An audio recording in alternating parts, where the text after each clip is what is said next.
Dalam Bapa dan Putra dan Kudus. Amin. Bapa di surga, kami mengucap syukur dan terima kasih bahwa perjuangan kami bukan hanya perjuangan secara fisik, tetapi perjuangan secara rohani. Musuh kami yang tidak kelihatan.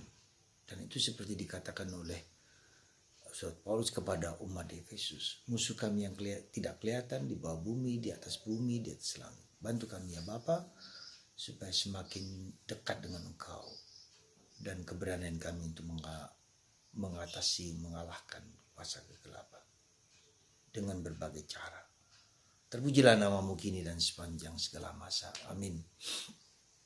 Para saudara, hari ini Yesus mengusir seorang yang kerasukan iblis di Gadara, di dekat kuburan.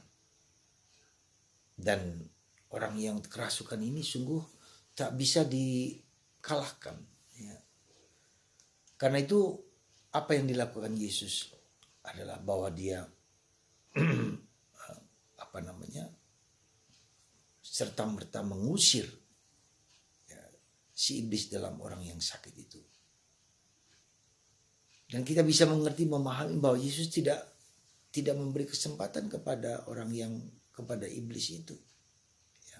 Bahkan iblis itu mengenal Yesus sebagai anak Allah. Dan ini yang harus menjadi suatu peringatan bagi kita. Peringatan apa? Pertama, kita harus sadar bahwa iblis, setan itu ada. Dia bekerja dengan cara yang lembut, cara yang halus, cara yang kasar. Cara yang kasar bisa kita lihat ketika orang begitu sadis membunuh orang dengan mutilasi, ya, membunuh orang dengan menguburkannya dalam semen yang mengerikan kita lihat di dalam medsos. Ya. Begitu jelas ya, orang pengguguran dimasukkan ke tong sampah atau kepada sumur, ya, mengerikan, semakin mengerikan. Bahkan sudah ada yang mereka sebut gereja setan, gereja yang dibangun khusus untuk menyembah iblis. Ya. Jadi kita harus sadar bahwa iblis itu ada, ya, dan ia mempengaruhi pikiran, perasaan, kelemahan-kelemahan kita. Jadi mempengaruhi pikiran, perasaan, masuk dalam kelemahan. Maka seringkali orang terkena iblis karena ada faktor emosional yang lemah. Bahkan semakin lama semakin kelihatan bahwa orang mempengaruhi sejak dalam kandungan, keluarga. Ya, mengapa demikian? Kalau kita bisa lihat kenapa orang suka laki dengan laki, perempuan dengan perempuan. Ya, itu bisa kita lihat. LGBT itu adalah suatu proses yang menurut saya memang si iblis lakukan itu supaya menghancurkan keluarga, menghancurkan orang. Orang punya kecenderungan untuk menyukai sesama jenis, untuk menyukai yang aneh-aneh. Jadi memang iblis berbuat dengan berbagai macam cara supaya bisa mempermalukan Tuhan dalam tanda petik. Ya. Untuk membuat manusia jauh dari Tuhan, untuk membuat manusia marah pada Tuhan. Ya. Dan itulah yang terjadi pada kenyataan hidup sekarang ini, di mana-mana di Amerika misalnya, LGBTQ, laki dengan laki menikah, perempuan dengan perempuan menikah, lalu mengasuh anak itu. Bahkan mereka ingin Injil dibuang, tidak lagi dipakai sebagai bacaan, sebagai permenungan. Aneh. Jadi memang itulah mungkin iblis bekerja dengan cara yang sangat aneh yang membuat kita menjauh dari Tuhan. Maka mari saudaraku terkasih dalam Kristus, kita sadar bahwa memang iblis ada. Dan cara kita untuk mengatasi musuh kita adalah musuh yang tidak kelihatan. Cara kita mengatasi adalah semakin dekat dengan Tuhan. Ya.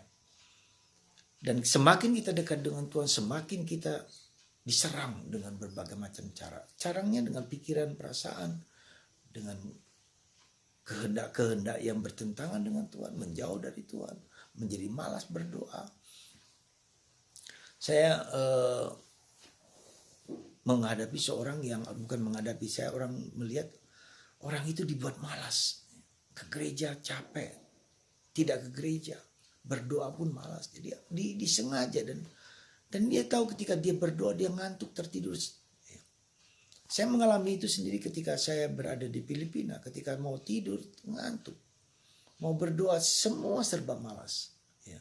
Itu juga bagian dari proses di mana iblis membuat manusia tidak mau pergi ke gereja.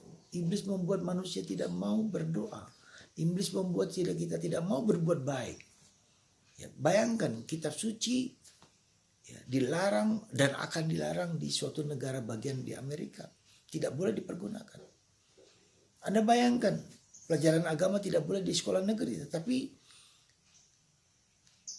perbuatan-perbuatan jahat, perbuatan-perbuatan LGBT dalam buku itu, dalam gambar itu diperbolehkan di perpustakaan.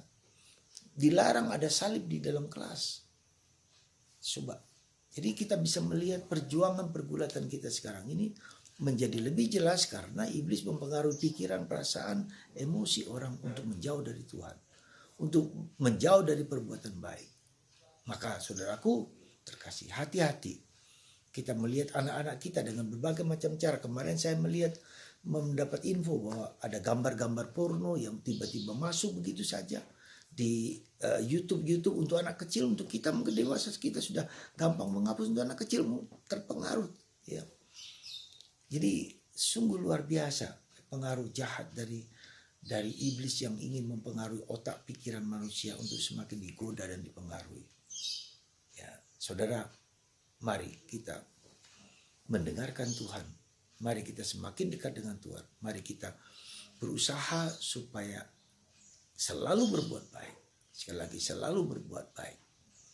Dan tidak mudah dipengaruhi oleh pikiran dan perasaan yang mungkin menyenangkan.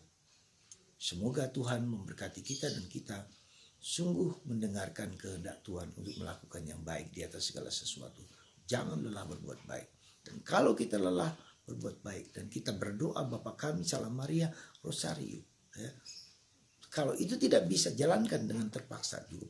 Misalnya dengan walking Rosario, jalan berdoa Rosario di rumah sambil berjalan.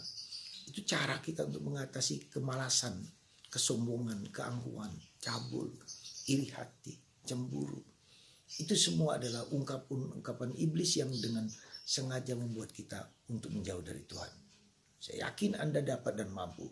Berkat Tuhan atas Anda semua. Bapa, Putra, dan Roh Kudus. Amin.